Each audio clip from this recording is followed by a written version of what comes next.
যে এরা এই গুনাহ কিছু দেয় না, গুনাহ নিয়ে যায়, জীবন নষ্ট করে, যৌবন নষ্ট করে, শরীরের সক্ষমতা নষ্ট করে, যৌবনের শক্তি নষ্ট করে। প্রতিটা উলঙ্গ ছবি, প্রতিটা নর্তকীর নাচ, প্রতিটা জেনা ব্যভিচারের দৃশ্য, প্রতিটা মেয়ের পিছনে ঘোরা, প্রতিটা অবৈধ প্রেমের স্বপ্ন দেখা, এটা যৌবন নষ্ট করে, যৌবনের শক্তি নষ্ট করে। যার ফলে আমি তো প্রতিদিন বলি, আমার স্পষ্ট অসংখ্য যুবক এই অপাত্রে নিজের যৌবন নষ্ট করার কারণে, অসভ্য জেনা ব্যভিচার আর উলঙ্গ ছবির দৃশ্য দেখার কারণে অল্প সময় ব্যবধানে তাগরা জওয়ান, কিন্তু একটু পর পর ফ্যান আলগি দেয়, ফ্যান টানে। বুঝেন নাই? প্যান্ট টানে কেন? প্যান্ট পরে যায়, প্যান্ট পরে যায়। আলহামদুলিল্লাহ, কোন আলেমে দিন, কোন মাদ্রাসার তালেবে এলেম কোনদিন পায়জামা টানে না। কথা বোঝেন নাই? হ্যাঁ, গুনাহ, নাফরমানি, উলঙ্গপনা, বেহায়াপনা তার যৌবন শেষ করে দিছে, শরীরের সক্ষমতা নষ্ট করে দিছে, নষ্ট করে দিছে।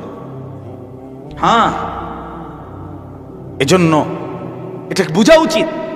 আল্লাহ তাআলা বলে, বান্দা তুমি ভাবো তো তোমাকে বানাতে গিয়ে আমার কি পরিমাণ ইন্তজাম গেছে, অথচ তুমি করছোটা কি?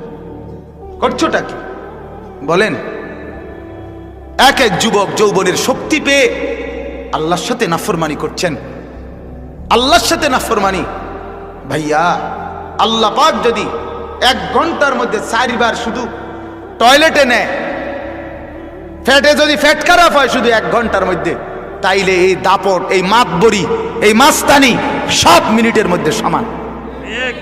তাইলে বেটা বর্বর, মাত্র 4 থেকে 6 বার পায়খানায় গেলে তোর শরীরে কোনো বল থাকে না, তুই অহংকার করো কিভাবে? কথা বলেন না কেন? তো তুই অহংকার করলি কেমনে বেটা? তুই যে পায়খানার কাছেই দুর্বল, শরীর থেকে পায়খানা না বাইরেছে, আতফাও কি খুললে গেছে, তুমি হুইতেলে লাগা। কথা বলেন না কেন? হুইতেলে কেন? ওর সেলেন খাও কেন? আল্লাহ তাআলার দয়া, তোমার নেতা না, তোমার মাতবর কেউ না, তোমার শরীরের শক্তি আল্লাহ তাআলা টিকায় রাখে। আল্লাহ, নালে তোমার যখন পেট খারাপ হয় তো তোমার নেতারে কখন আলগি দিয়ে ধরতো? কথা বলে তাকে বলো। অতএব আল্লাহকে চেনা উচিত। যেটুকু সক্ষমতা, যেটুকু সুস্থতা, যেটুকু সবল, আর আল্লাহর দেওয়া। কোরআনুল কারীমের মধ্যে আছে, আল্লাহ তাআলা বলেন, হুয়াল্লাযী খালাকাকুম মিন দুআফিন। আল্লাহ বলে, বান্দা শোনো, আমি প্রথম তোমাকে বানিয়েছিলাম দুর্বল। মায়ের পেট থেকে যখন তুমি বের হয়েছ, তুলতুলে নরম ছিলা, হাত পাও, চোখ, নাক, কান নরম ছিল তোমার। হ্যাঁ, তুমি খুব বেশি নাড়াচাড়াই করতে পারতা না। সুম্মা জাআলা মিন বাদি দুআফিন কুওয়াতান। ধীরে ধীরে আমি আল্লাহ সেই দুর্বল দেহে আমি তোমাকে দিয়েছি কুওয়াত, শক্তি। সুম্মা জাআলা মিন বাদি কুওয়াতিন দুআফান ওয়া শাইবা। আল্লাহ বলেন, আবার কিছুদিন পর আমি সেই শক্তি সামর্থ্যবান শরীরটাকে আবার পুনরায় বানায়া ফেলি দুর্বল এবং বৃদ্ধ। ঠিক কি না বলেন?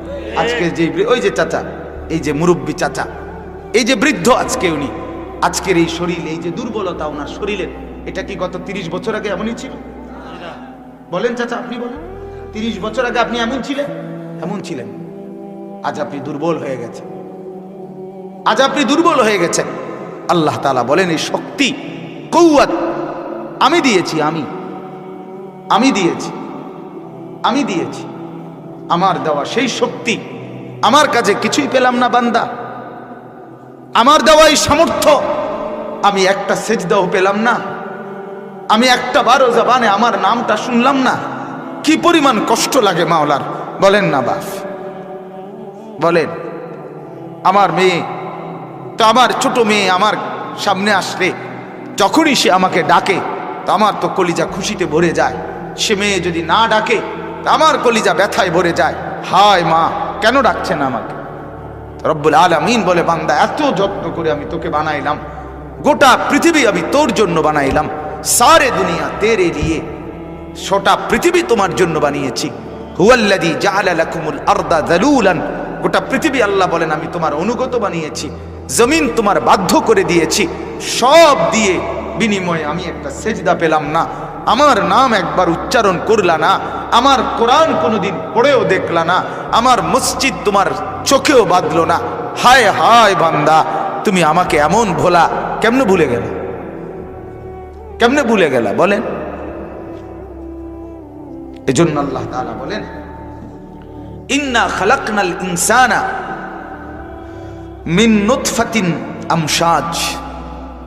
তাইলে এবার আবারও আসেন ওই কথা, আল্লাহ বলেন একেবারে শুরুর থেকে গোটা পৃথিবীর বিভিন্ন জায়গায় তোমার সৃষ্টির উপাদান আমি আল্লাহ তাআলা তৈরি করে সাজিয়ে, সেখান থেকে বীর্যের ফোঁটায় রূপান্তরিত করে, সেখান থেকে মায়ের পেটে ধীরে ধীরে পর্যায়ক্রমিক স্তর পরিবর্তন করে এরপরে তোমাকে আমি আল্লাহ মানুষ বানিয়ে পৃথিবীতে মায়ের পেট থেকে বের করেছি।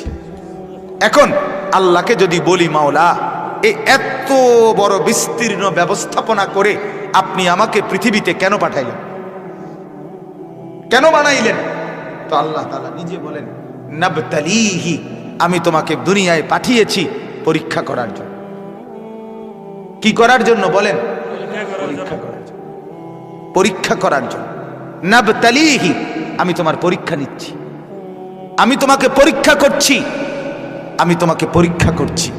আমি দেখতে চাচ্ছি তুমি আমার অনুগত নাকি অবাধ্য, তুমি আমার কথা শুনছো নাকি আমার নাফরমানি করছো, তুমি আমার হুকুম মানছো নাকি আমার হুকুমের অবাধ্যতা করছো। এই পরীক্ষা নিচ্ছি, এই জন্য আমি আল্লাহ তোমাকে পৃথিবীতে পাঠিয়েছি, পৃথিবীতে বানিয়েছি। আল্লাহ তাআলা এরপরে বলেন ফাজআলনাহু সামিআম বাসীরা, আল্লাহ বলে যেহেতু তোমাকে পরীক্ষা নিচ্ছি এই জন্য আমি আল্লাহ তোমাকে কানওয়ালা চোখওয়ালা বানিয়ে দিয়েছি। অর্থাৎ তোমাকে আমি শুনতেও দিছি, দেখতেও দিছি। কাজে তোমার, আমরা যেমন কথা বলি যে চোখ কান খোলা, অর্থাৎ তোমার চোখও খোলা কানও খোলা, তোমার কানে আমি আমার কথা পৌঁছাইছি, তোমার চোখে আমি আমার মখলুক আমার দুনিয়া দেখাইছি। এবার আমি পরীক্ষা নিচ্ছি। ইন্না হাদাইনাহুস সাবিলা, তৃতীয় আয়াত আল্লাহ বলে একে তো তোমাকে আমি বানাইছি, দ্বিতীয়ত আমি তোমার পরীক্ষা নিচ্ছি, 3 নম্বরে তোমার কান তোমার চোখ আমি দিয়েছি, 4 নম্বরে তোমাকে ভালো মন্দ ন্যায় অন্যায় সৎ অসৎ করণীয় বর্জনীয় সব রাস্তা আমি আল্লাহ তাআলা দেখায় দিছি। কখনো নবীর মাধ্যমে, কখনো রসুলের মাধ্যমে, কখনো সাহাবীর মাধ্যমে, কখনো তাবেঈর মাধ্যমে, কখনো উলামায়ে কেরামের মাধ্যমে, মুহাদ্দিসিন মুফাসসিরিন ওয়াইজ বক্তা ইমাম খতিব আউলিয়া বুজুর্গ আমার আসমানি কিতাব হাজারো মাধ্যমে আমি আল্লাহ আলোর পথ অন্ধকারের পথ হকের পথ নাহকের পথ যৌক্তিক পথ অযৌক্তিক পথ সব আমি আল্লাহ তাআলা তোমার জন্য খুলে দিয়েছি। এবার শুধু শেষ কথা আল্লাহ বলেন আমি দেখতে চাই ইম্মা শাকিরান ও ইম্মা কাফুরা, তুমি কি আমার কৃতজ্ঞ বান্দা নাকি অকৃতজ্ঞ নাফরমান বান্দা। আমি শুধু এটা দেখছি আর ওই আলোকে অচিরেই আমি ফয়সালা করব। এই শেষ আয়াত। আমি দেখতেছি তোমার হালাত। দেখেন এখানে কয়েকটা কথা বলছে আল্লাহ। 1 নাম্বার, আমি তোমাকে বানিয়েছি। 2, দুনিয়াতে তোমার পরীক্ষা নিচ্ছি। 3, পরীক্ষা দেওয়ার জন্য চোখ কান খোলা রাখছি। 4, তোমাকে আমি আল্লাহ তাআলা কি করবা কি না করবা তার পথ আমি দেখাই দিছি, নবী দিয়ে, কিতাব দিয়ে, রসুল দিয়ে, ওলামা দিয়ে। এবার শেষ, আমি শুধু দেখতে চাচ্ছি তুমি অনুগত নাকি অবাধ্য, তুমি কৃতজ্ঞ নাকি অকৃতজ্ঞ। যদি অকৃতজ্ঞ হও কি হবে? আল্লাহ বলেন ইন্না আ'তাদনা লিল কাফিরিনা সালাসিলা ওয়া আগলালাম ওয়া সাঈরা। অকৃতজ্ঞ হবা তা আমি তোমার জন্য আগুনের শিকল, আগুনের বেড়ি, জাহান্নামের আগুন প্রস্তুত করে রাখছি। অনুগত হবা তো ইন্নাল আবরারা ইয়াশরাবুনা মিন কাসিন কানা মিজাজুহা কাফুরা। অনুগত হবা তো জান্নাতের শরাব সুমিষ্ট আমি নিজ হাতে তোমাকে পান করাবো। সুবহানাল্লাহ। এবার তুমি ফয়সালা নাও। এবার তুমি ফয়সালা নাও। কোনোভাবে আমি আল্লাহকে তুমি কোনো যুক্তিতে আটকাইবার কোনো সুযোগ নাই। এক, তুমি বলতে পারবা না আল্লাহ আপনি আমাকে কেন পাঠাইছেন আমি জানি নাই। আল্লাহ বলেন আমি এই যে বললাম পরীক্ষা নেওয়ার জন্য পাঠাইছি। দুই, তুমি বলতে পারবা না পরীক্ষা তো নিছেন কিন্তু আমি তো কিছু বুঝি না। আল্লাহ বলে না, কানও খোলা রাখছি, চোখও খোলা রাখছি, সব বুঝার মতো যোগ্যতা আমি তোমাকে দিয়েছি। তিন, বুঝি তো ঠিক আছে কিন্তু কোনটা সঠিক কোনটা বেঠিক এটা কি আমি নিজে নিজেই বুঝতাম? আল্লাহ বলে না, ইন্না হাদাইনাহুস সাবিলা, আমি পথ দেখায় দিছি নবীর মাধ্যমে, রাসূলের মাধ্যমে, কিতাবের মাধ্যমে, কোরআনের মাধ্যমে, আউলিয়ার মাধ্যমে, বুজুর্গদের মাধ্যমে, ওলামাদের মাধ্যমে। এটা ডান, এটা বাম, এটা সঠিক, এটা বেঠিক, এটা সৎ, এটা অসৎ আমি বলে দিয়েছি। এবার শুধু তুমি প্রমাণ করো তুমি শাকির নাকি কাফুর, তুমি কৃতজ্ঞ নাকি অকৃতজ্ঞ। আপনি ফয়সালা করেন, আপনি ফয়সালা করেন। আমার বাপ, এবার আমার কথার মেইন বক্তব্য খোলাসা কথা কি দাঁড়াইল?